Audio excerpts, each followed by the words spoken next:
Hello, everyone. Welcome. We'll give everyone just a minute to come on into the room and then we'll get started. Is it Tuesday? Is it Tuesday? It is Yes, Tuesday. it's just Tuesday. It is just Tuesday. It's not Friday yet, Ashley. It is not Friday yet. I can't believe it's summer. I have no earthly idea what happened to spring. Of course, spring in Florida is a little unique because spring starts in like January for a few days, then we get most of February, a couple days in March. So all right, let's get started. Welcome, everyone. My name is Ashley. Thank you so much for joining us today. I am super excited to call this lady my friend, Suzee Anderson of beautiful Utah. Welcome. Thank you. Glad to be here. So we're going to talk all about pickleball academies, pickleball trainings, pickleball, all kinds of stuff. But what I want to do first is I want to bring up my slides because you guys know we always have something to announce here. So I'm going to do that from the beginning. So Suzee, you can see my slide? I can sure see them. Okay, great. So, of course, this is us. We're here today. We're going to talk all about pickleball coaching and scaling, and it's going to be an amazing time together. But I also want to let you know that Court Reserve is so excited. We just partnered with Racket X and the City Series Tour. We're going to be in Philly next weekend. It's going to be exciting. We're just glad because we know Racket X is doing such a great job in all kinds of tennis and pickleball and padel and badminton, and they're just bringing lots of great clubs together.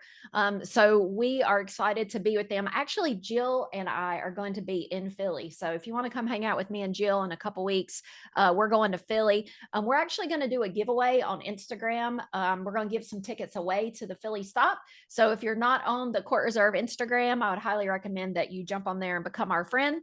And if you have not already signed up, it may be too late this week, but if you can hop a plane to Salt Lake City, Club Pickleball USA is putting on a phenomenal mastermind. I think there's like 40 people already going. They're going to spend a couple days learning. And if you can't make this week, highly encourage you to make the next one. And we'll find out when those dates are, usually in the fall. And then we're always about helping you guys train. And instead of you coming to us, we're coming to you. So there's two new Court Reserve Catalyst Tour stops this fall. The first one's in Seattle, Washington, and the second one is up in New Jersey. Again, you can go out to courtreserve.com and learn more about Catalyst, and we'll take it from there for sure. All right, let's get started. I'm so excited. Suzee, tell us, how'd you get into pickleball? Oh man, well, I'm kind of a dinosaur because I've been playing pickleball for 11 years, which, some people are like, it's been around that long. Yes, it's been around that long. The only people that really beat me out are the people that actually grew up in the Pacific Northwest and they got taught it, at school. But um funny story really fast. I actually picked it up at a local rec center. My husband's a career firefighter and they would go to work out at the rec center and they saw this. It's the classic story. This old guy that was playing this weird game, and he taught all the firefighters how to play. And my husband begged me for 6 months because I came from a tennis background. Come play this game. It's called pickleball. I'm like, that sounds like the stupidest thing I've ever heard of. And then he tells me the game has three numbers in the score and only two teams. I'm like, it is officially the stupidest thing I've ever heard of. So after 6 months of begging, I was training for long distance triathlon. I was into half Ironmans at the time.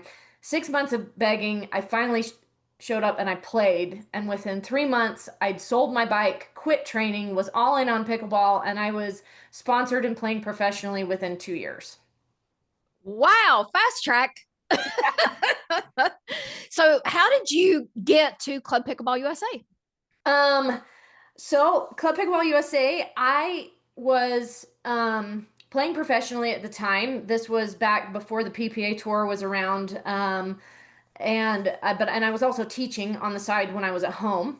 And I happened to meet Mike Egan, who is the father of the father and son duo of Club Pickleball USA. Mike looked around to see who could teach him how to play pickleball. And I happened to be the person that had the word of mouth and the branding, and he found me. So I started teaching Mike. It was at the end of a summer, would have been summer of 2020, the end of summer 2020. And Thanksgiving Day of 2020, my student Mike Egan sends me a schematic to an indoor pickleball club. And I said, "What's this?"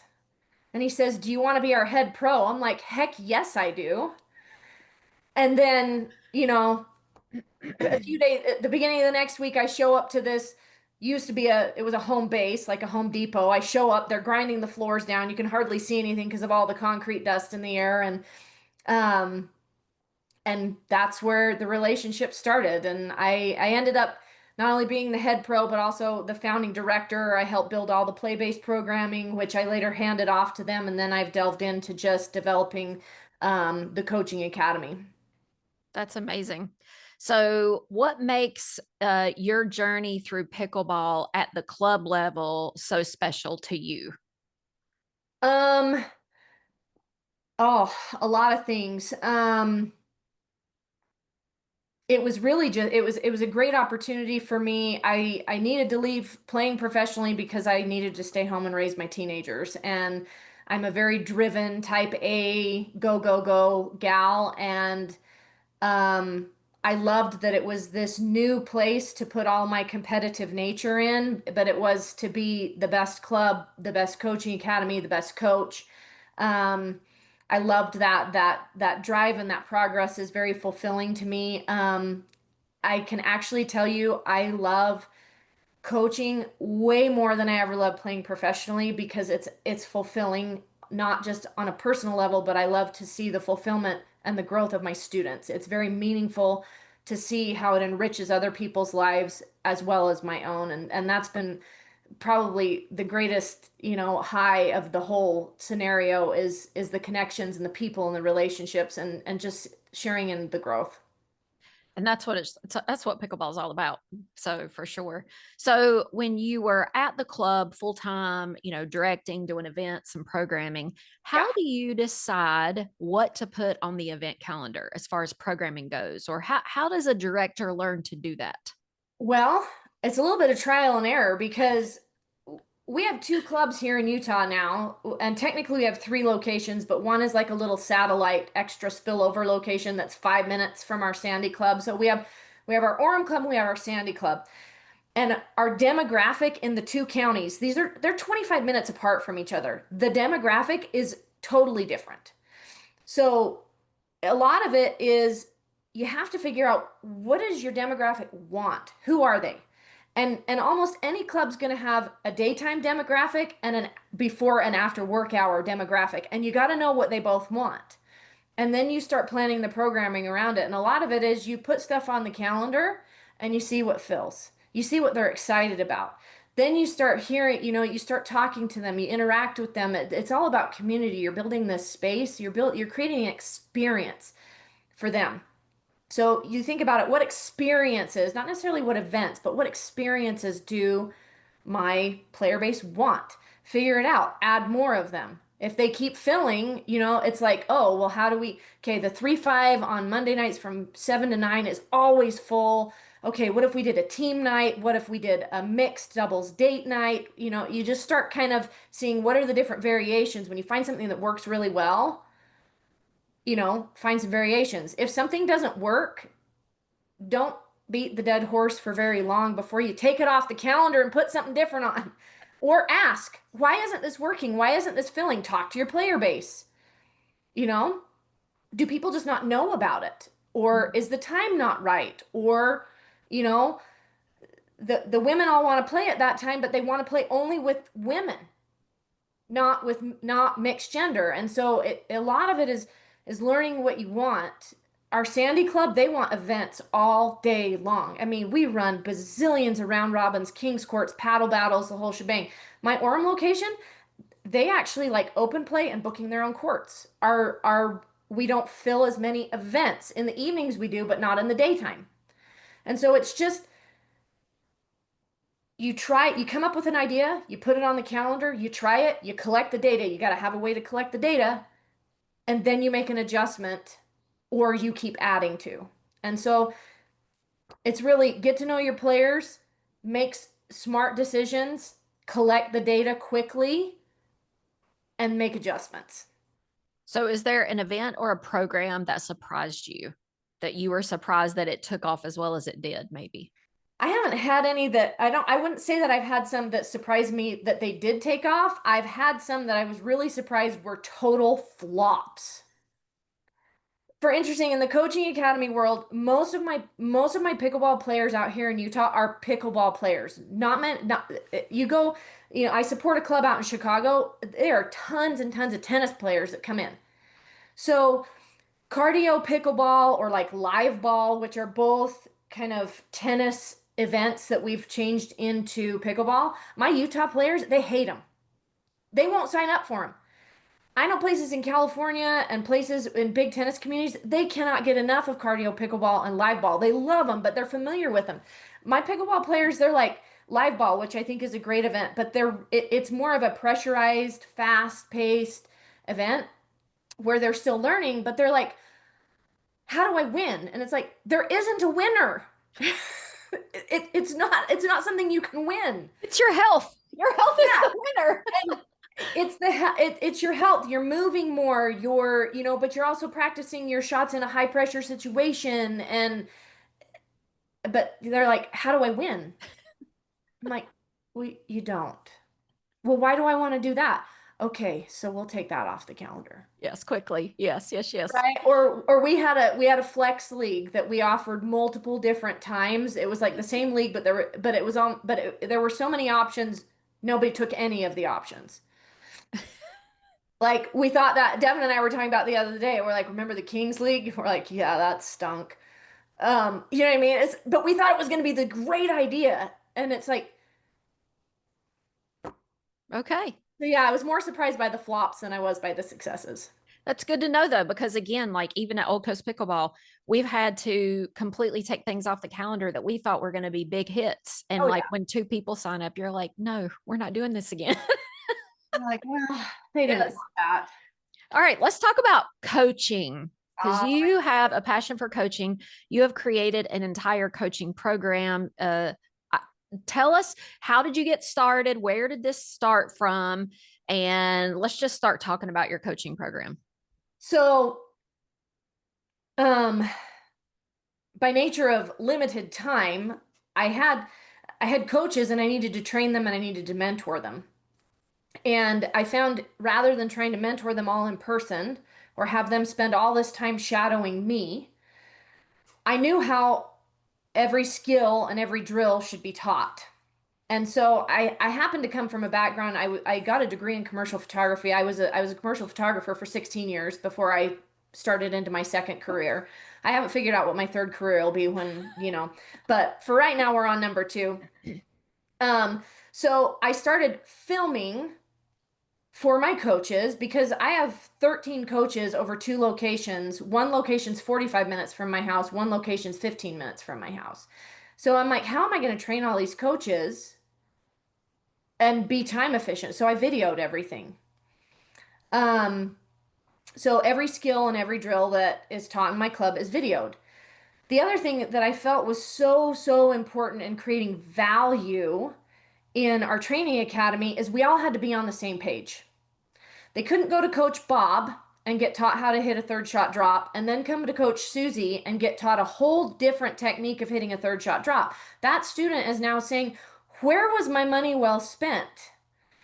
And while there isn't necessarily my way is the only way to teach, there has to be consistency to bring value to your brand. And so I'm like, I got to get all these coaches on the same page. There's got to be continuity. It also takes away the competition between coaches. Then people are picking coaches based on the personality that fits them and less about this one does this better and this one does this better. We're all doing the same thing. We deliver it maybe subtly different because of our personalities, but it's the same, structure that we're teaching. So I filmed everything. That's the way I'm teaching everything. And then I've realized as all these clubs are popping up, so many places don't have a me. How do they build an academy if they don't have somebody that can write the curriculum, that can train all the coaches, get all the coaches on the same page? It was already digitized. So not only do I support my two clubs here in Utah and my 13 coaches, where I am boots on the ground coaching on the courts. But I support 9 other academies outside of the state of Utah with curriculum, with coach training, with continuing education with their coaches. Um, and it brings value to your club to have a great coaching academy because now you're a one-stop shop for everything that a pickleballer needs.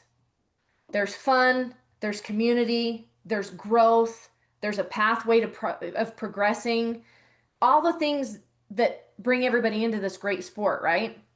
And then it keeps them there in your clubs.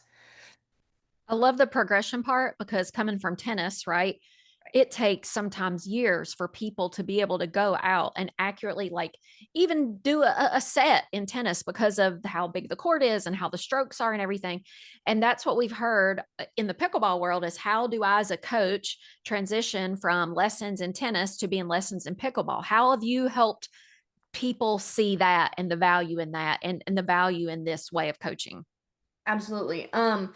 So I'll address it kind of in two ways because you've talked about like a tennis coach switching to pickleball, and it's not mini tennis.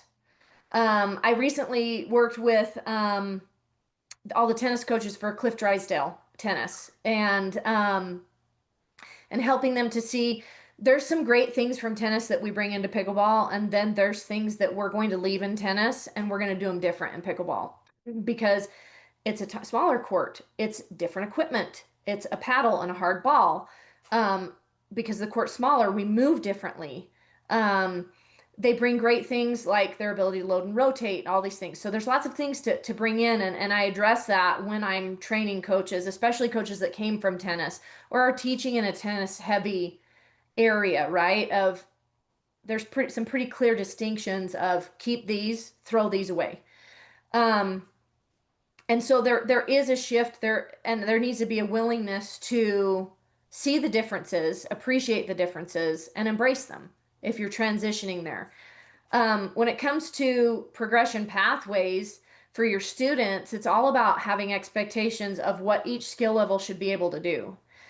And in the curriculum that I build for my in-person and remote academies, there is a progression in in their series. Like we have a 250 series that's for two fives. We have a 300 series that's for three O's. Hmm.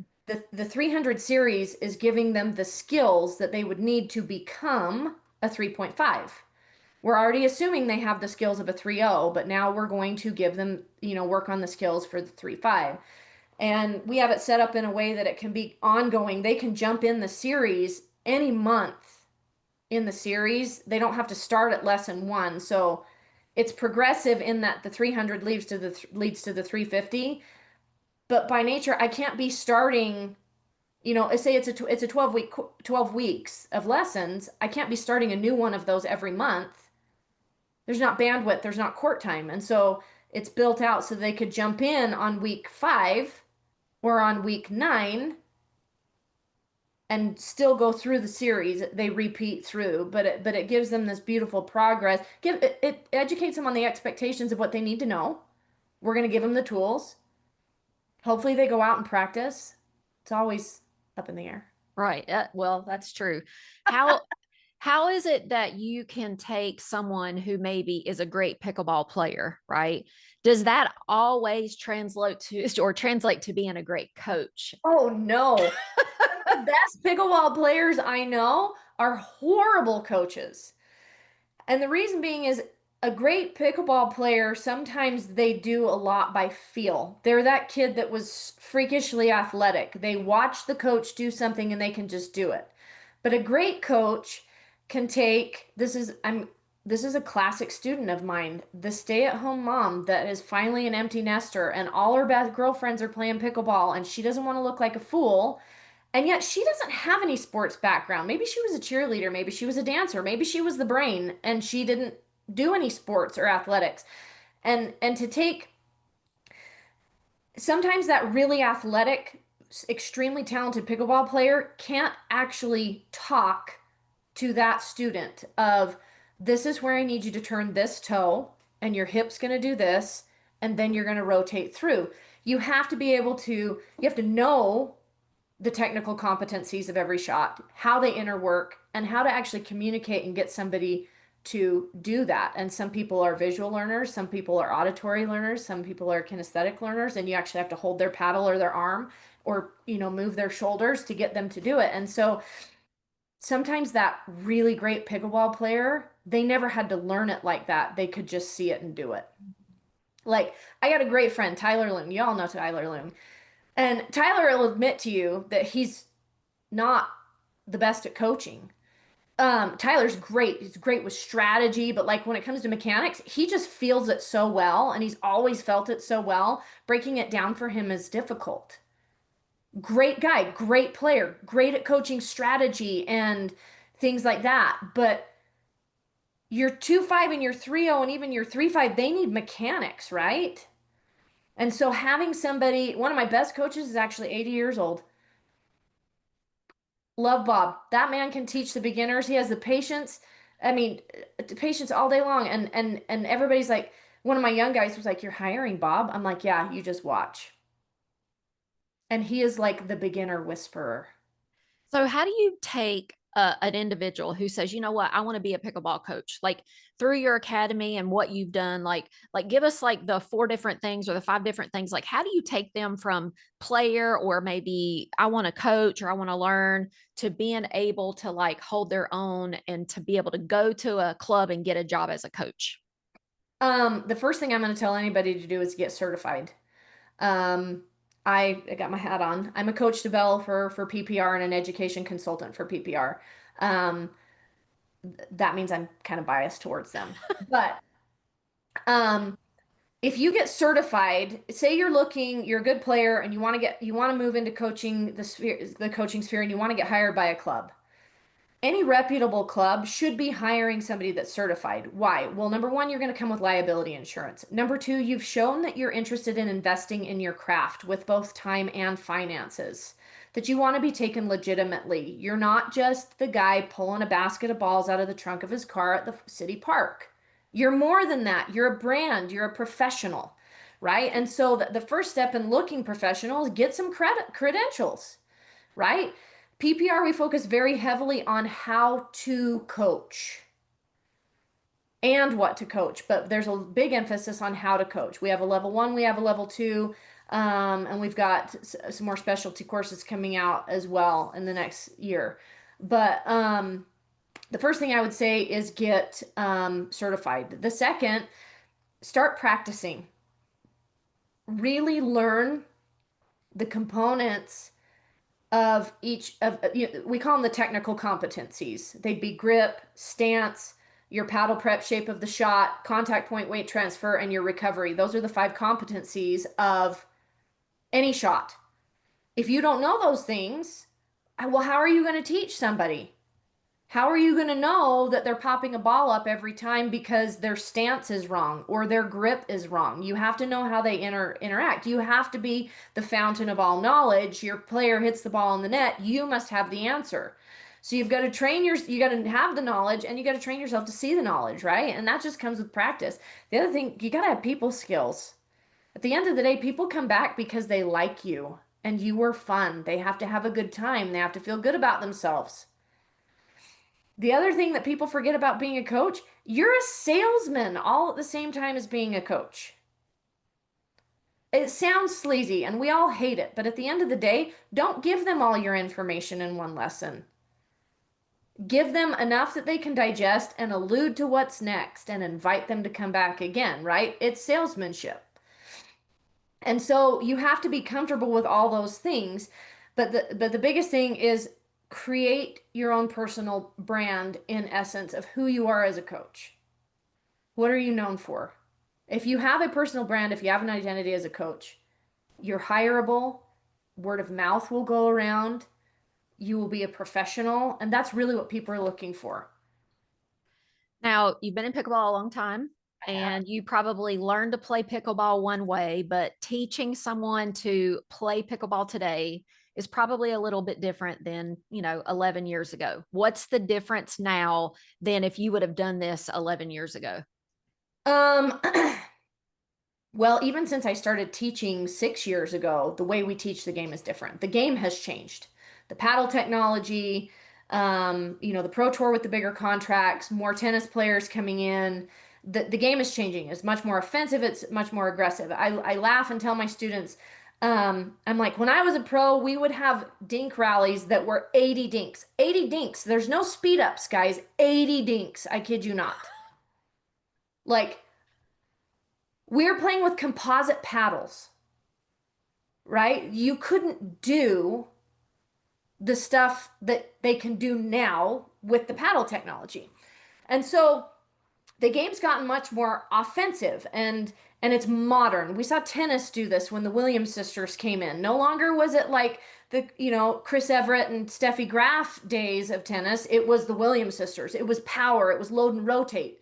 It was, more spin, open stance, all these things. Well, we've seen the same thing happening in the last 2 years in pickleball, so we teach it differently. It no longer are we approaching the net as a wall. We're approaching staggered because it's more offensive.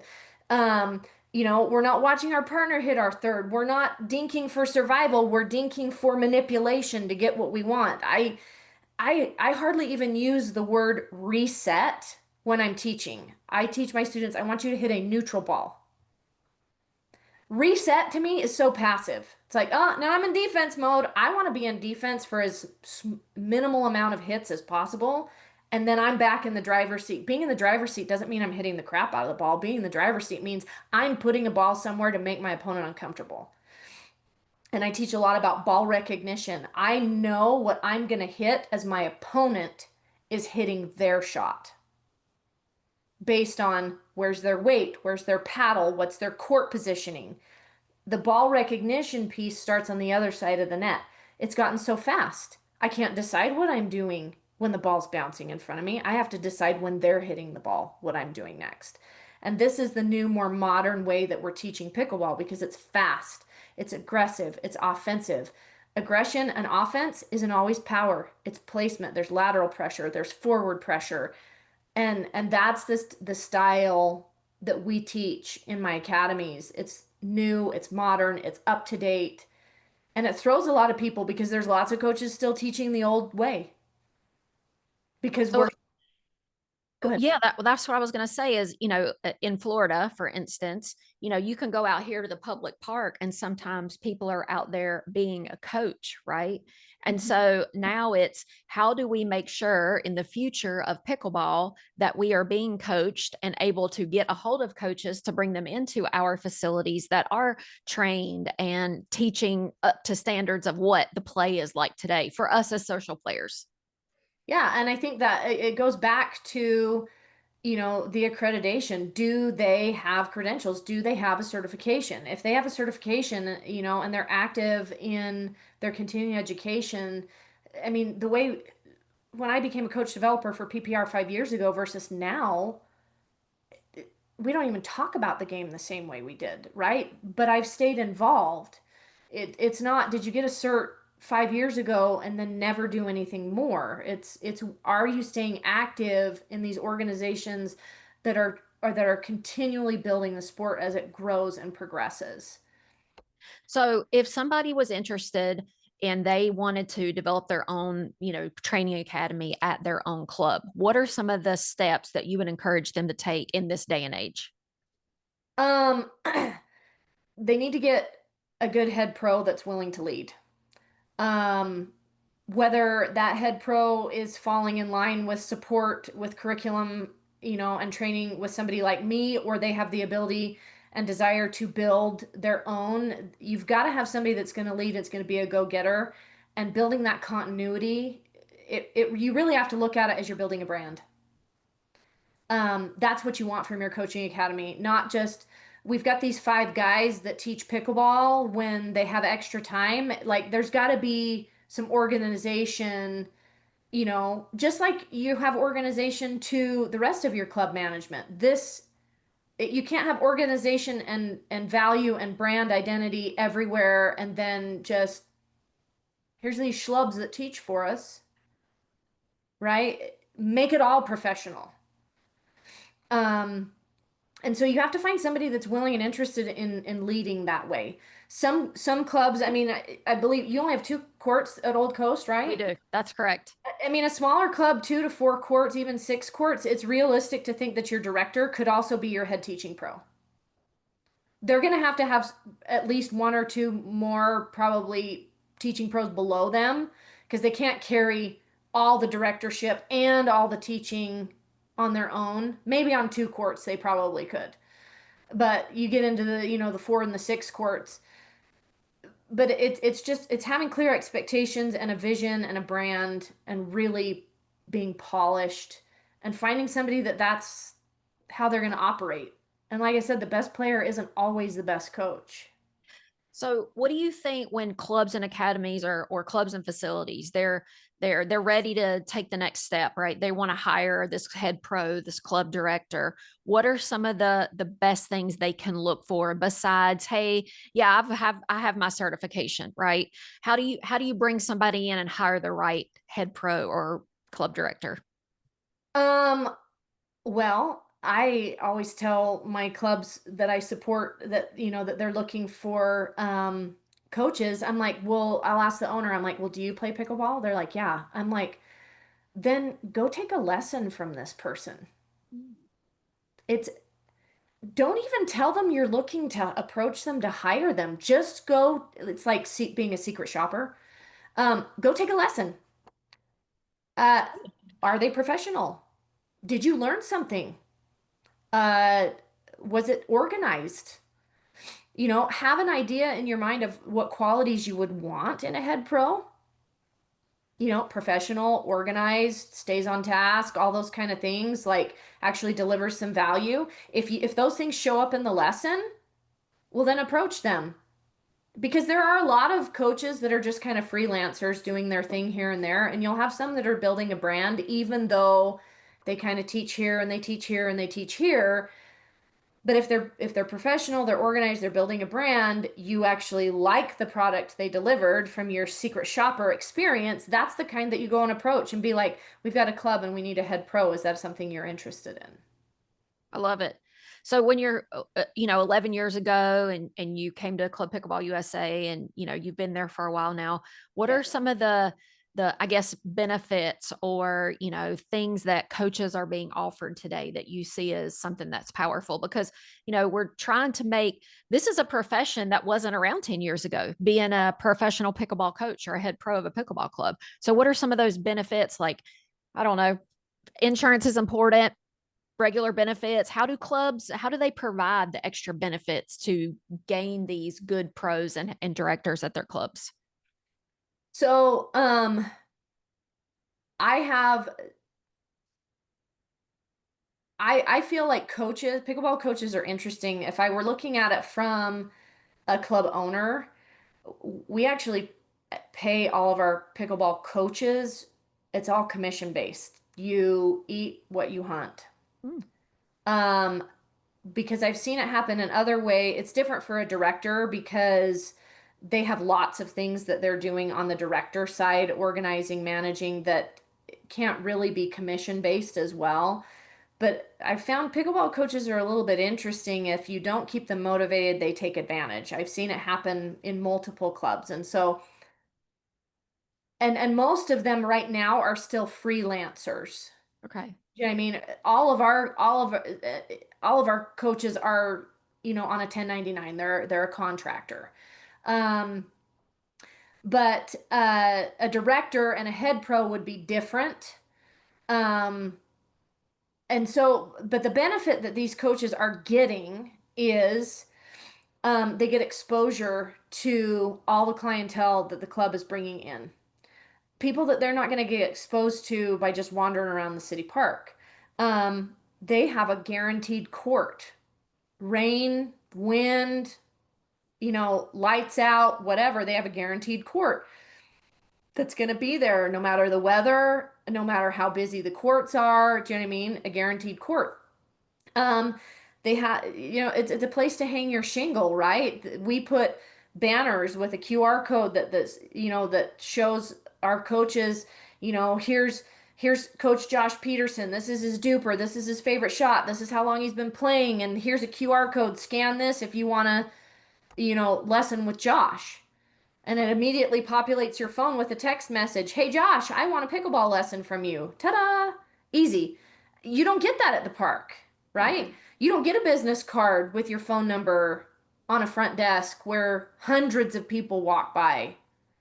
And so the biggest benefit is the exposure, the home base, the community. We're offering more training, right? They're getting curriculum provided. We fill the classes, they show up and teach them. And so there's lots of benefits in essentially the hunter-gatherer mentality for those coaches, even though we're not providing, you know, insurance and all those other things for them. It would be a different story if I'm hiring a full-time director head pro. That's great though, because I do think it's the hunter gatherer. It's you got to be your own salesperson. You got to go out and create your portfolio of clients for sure. So I love that. So, what is the best thing that you get to do when you are supporting? I know you have several clubs that you're already working with your academy. What's the best thing like when you get out of the bed in the mornings and you know you get to work one of those? What's the best thing for you about that? Um, so I love it without fail. So when I onboard new, what I call my remote academies, the ones that are outside of Utah, that most of them just most of the time, 99% of the time they're getting the digital version of me. But when they choose to onboard in person and I show up for a 1 or 2 day visit, my favorite is blowing their minds with this new modern way of pickleball because most places don't see it or teach it. I'll show up and I'll start hitting a third shot drop, and their coaches are like, how do you do that? And I'm like, well, let me show you. And I break it all down, and then they go and they're like, oh my gosh, that isn't even that hard to do, but look at how effective that is. Or I have a way that I divide the court up into chunks visually, and these different lanes on the court give me expectations. If I put a ball here, I'm expecting it to come back. And this is how we teach people to build points. Well, I'll get out there and I've got these coaches that are just kind of greeny coaches still, right? And I teach them this, and they're seeing it happen in their own game. I remember I went and onboarded in Cleveland, and I had this guy, and I was teaching him. I'm like, if you put a ball here, you should expect it coming back here. And we started playing, and he had like three like clean put away winners. Nobody touched him based off of this pattern and this new mentality because he positioned his body different because of his expectation was different. And he was so excited that he was now doing it for himself and he couldn't wait to go share it with everybody else. And so it's blowing their minds with this new way of seeing the court, teaching your students, modernizing, like it's just stuff that hasn't even they didn't know what they didn't know. And I love their faces when they light up. He was so excited about those winners in Cleveland. He was so excited. So you take those like almost like fresh, right? And you teach them something new. Yep. How do you handle also teaching them when they have to go back to their own facility, their own academies, and now they're going to integrate everything that you've taught them or learned, the overwhelmingness of that, right? How do you help them not become overwhelmed with all this new stuff? Um, there's tons of online support. Like I said, every skill and every drill that's in any lesson plan that they have access to, it has a QR code right next to it. It has a written version and a QR code. They have access to the digital version of me at any time. There's a vault of over 300 videos of skills and drills they could peruse. And so there's tons and tons of online support that they have access to me. And even my own coaches will use it too. They're like, oh man, I got this person, they need to work on their swinging volley and I don't know what drills. And it's like, I'm like, get on the vault. So they get on the vault and they're like, oh, it's right there. Boom. So there's lots and lots of support that they can access at 3 a.m., at 5 a.m., when I'm on vacation. 24 hours, Suzee. It's slightly scary. I have a lot of students and even some of my coaches, they're like, you're the voice in my head. I hear you talk to me all the time while I'm playing. I'm like, that's creepy. That's awesome. I love that. Well, so you've done this now. You've done the director or the head pro. You've played professionally. You've created the Suzee Anderson Academy. So, I mean, like, what's next? We've already talked about the third career. It's not there yet. What's next for the academy right now? So, what are you looking forward in the next couple years? Um, so I'll still continue to teach and support academies. because I love it. I love the people. It's the people aspect. But I'm looking. I'm going to be doing some education consulting with PPR. For those who don't know, it's the Professional Pickleball Registry. We're one of the governing bodies of how the sport is taught, um, and helping more. The next level up is coaching the coaches. Mm. Um, and so running more of those workshops, helping develop more content with PPR. And so that's kind of my next adventure into being creative and developing more to help the pickleball community on how to learn and how to play better. And so, taking some more roles there, and not to like toot my own horn, but I was the PPR, the 2025 PPR Pro of the Year. So just a bigger, Wow. yeah. So just a bigger role with PPR in the future is kind of, where I'm looking. Um, but more consulting with them at the time, at this time as we move forward, but looking more on educating coaches as much as players. Well, congratulations. I did not know that. It's Thank well you. deserved for sure. Every time I turn on social media and PPR, you're there. So it's awesome. Court Reserve, we deal with a lot of clubs. There's a lot of entrepreneurs in the world now. They all want to open up a pickleball club.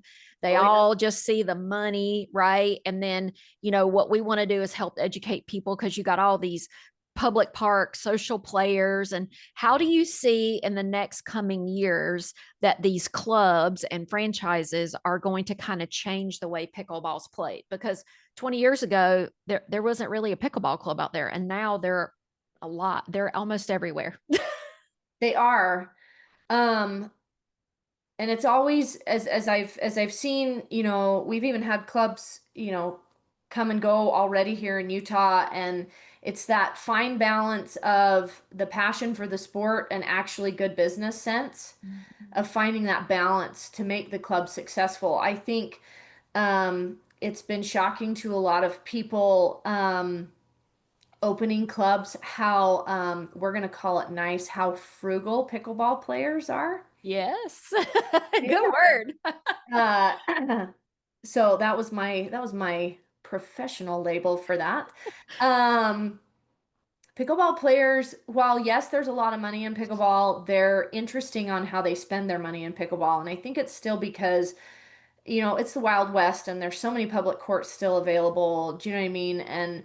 But I think the biggest thing in growing these clubs as we move forward is it's you're creating an experience, you're creating a community. That is what they are drawn to, that is what they will pay money for. And that's what separates the successful clubs from the ones that don't do as well, is paying attention to their community. Your front desk needs to know the names of the people, interact with the people. I want players after they've left my court to feel like they're my friend, not just my student. Um, and that's I think the secret sauce to making these clubs successful is really building the experience in the community and making sure that you're doing it in a business smart way. It's not double down on making your club the fanciest club, because remember, pickleball players are frugal. So there's always that fine balance as these clubs move forward with success, is keeping all of that in mind. Um, I think it's going to be exciting to see where this goes. I mean, I think everybody's a little bit on pins and needles. It's like, are we going to be like racquetball, that we're going to boom and then fizzle? Are we the next frozen yogurt shops? Do you remember when frozen yogurt shops were popping up everywhere and now there's not as many frozen? I really hope that's not our case. I hope that we continue with a beautiful long journey like tennis has, and other sports. And I think we can, because there's so much community in this game. But that's the key, is the community, the accessibility. Keep that. That's pickleball at its truest, right? Not elitist in any way. And I think that's the biggest focus as we grow and we want to continue, because at the end of the day, abundance mentality, right? There's enough pickleball players for everybody. Oh yeah, for sure. Yeah, it's how you do it for sure. So I was watching a match the other day, and of course, tennis versus pickleball, because I still play a lot of tennis as well. And I was watching, and every time I watched, whether they had a good point, a bad point, whether they needed encouragement or just needed somebody to yell at, they were always like looking up in their box, right? They had this box of people, this section of people that was their coaches and their family and everything. Who is in Suzee Anderson's box right now? Who's in my box? Um, well, I got a husband and two great kids that cheer for me. Um, and I've got but yeah, they put up with all my crazy ideas and my crazy hours on court. Uh, but probably one of my biggest motivators, it's going to be all sentimental, but my mother is probably my biggest motivator. She's in my box, but she's in my box from heaven because she passed away when I was 14. But she was my biggest cheerleader as a kid growing up, playing tennis. And so there's always this little piece of me that's like, make mom proud. And I know she's in my box, but it's great to have the support that I have at home with my husband and my kids. Um,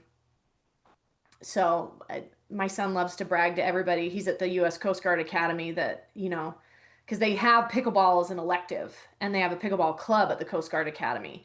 And so, they'll bring it up and he's like, "Yeah, well, let me tell you about my mom." And they're like, Oh, "Whatever." And they're like, "What's her name?" And they Google me and I show up and they're like, "Is this your mom?" And he's like, "Yeah." And he looks just like me, so it helps. So that's amazing. it's kind of cool to have my kid that I think is so amazing at the Coast Guard Academy actually bragging about his mom that's pretty good at teaching people how to hit a plastic ball. That's awesome. I love it. I love that. That's awesome. All right. So if somebody needs help with their club, if somebody wants to create an academy, if they want to teach or train their own coaches, how do they get a hold of you? How do they reach out to you? How can they get your advice and help? Absolutely. So I dropped it in the chat. You can find me at SuzeeAndersonAcademy.com. If you go /coaching. But if you just go to SuzeeAndersonAcademy.com, you'll see me there. But yeah, here's the coaching page. If you scroll down, you can go to clubs and facilities. You can click on there, and I do give a free 30-minute consultation just to let you know how I support, more in detail how I support clubs, what your needs are as a club. I offer full licensure of my curriculum and coach training, as well as I do offer just plain consultation hours too. If you're like, we don't want to buy all in on, curriculum, but we would really love some help and some of your expertise, I also am available just on a consultation basis as well. But I love to help clubs grow. I think that's one of the greatest ways that I can help influence even further than just my little sphere in Utah and this sport that's brought so much just vibrance to so many lives. I love it. All right. Well, before we go, we have a couple of questions. Of course, we're going to record this today. We're going to put it up on YouTube, and then Okay. you guys can see it on the Court Reserve YouTube channel. There's a great question here, actually, for you. What certification, when you talk about certification, we talked about the PPR certification. What should the pros have, and how do they get it? Do they have to go online? Do they have to go in person? Like, how do they get certified? Perfect. So, um, there's IPTPA, there's PCI, and there's PPR and RPO. I believe there's four now. Um, I can tell you what it takes for PPR. PPR, you go to PPR pickleball.org. You can sign up for a workshop. You have to become a member of PPR and you have to sign up for a workshop. You'd start with level one. Level one is 3 hours online and then 8 hours on court with a coach developer like me. And then we grade you. There's three different levels that you could be graded at. And then the other nice thing through PPR is if you get certified through PPR, you can pay, it's like $70 a year to get this enormous liability coverage. It's this big umbrella policy for everybody. And so that's just great. A lot of the clubs like you to have your own liability. And so that's just one of the great benefits of PPR. But that's what a certification would look like, is that there's usually an online and an in-person portion. I believe PCI is all online. I like an in-person piece to it. I think there's a little more depth to the learning. Like I said, I'm biased towards PPR. I'm not knocking on anybody else. I'm just saying I have a favorite. Um, I also think that Sarah Ansbury, who's built out PPR, is one of the best educators in the sport. And